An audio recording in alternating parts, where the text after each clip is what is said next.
よって高市早苗君をもって当選者と決しました。 Sa kauna-unahang pagkakataon sa kasaysayan ng Japan, isang babae ang nakatakdang maging Prime Minister ng bansa.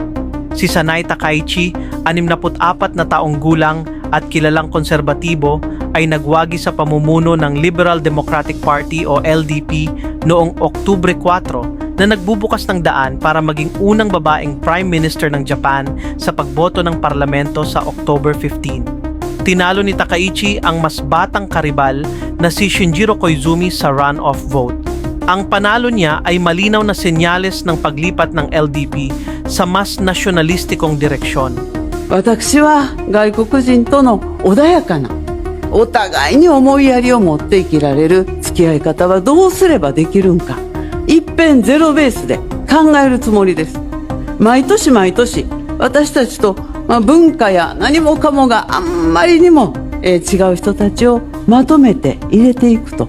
Sa ilalim ng tinatawag niyang Sanaenomics, nangako siyang palalakasin ang militar, paiigtingin ang seguridad sa border, at itutulak ang national reboot. 難民を主張する人、きちんとお帰りをいただきます。また不法滞在の人たちにも厳格に法律を守っていただきます。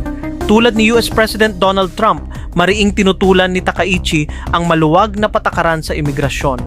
Sa ngayon, umabot na sa 3 punto, 2 milyong migrants ang nasa Japan, pinakamataas sa kasaysayan, at marami ang nagsasabing ito raw ang dahilan ng mga kakulangan sa pabahay at ilang insidente ng cultural conflict.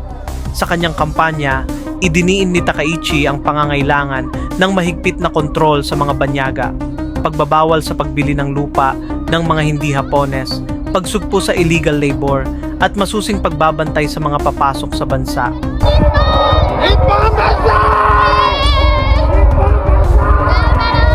Dahil dito, binansagan siya ng mga netizen bilang Japan's Trump, habang umaani naman siya ng suporta mula sa mga Hapones na sawa na umano sa woke globalism.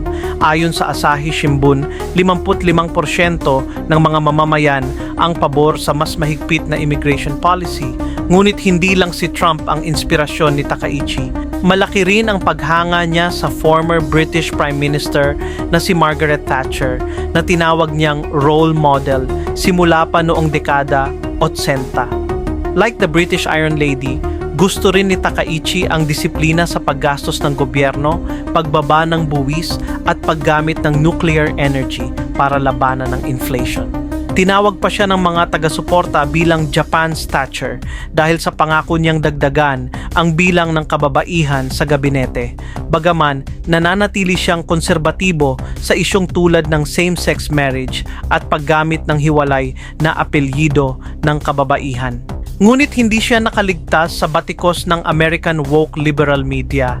Tinawag pa siya ng ilang US liberal news rags bilang Hitler ng Japan dahil lamang sa isang lumang magazine ad kung saan pinuri di umano niya ang strong will ni Hitler sa pagkakaisa, bagay na agad niyang binawi noon.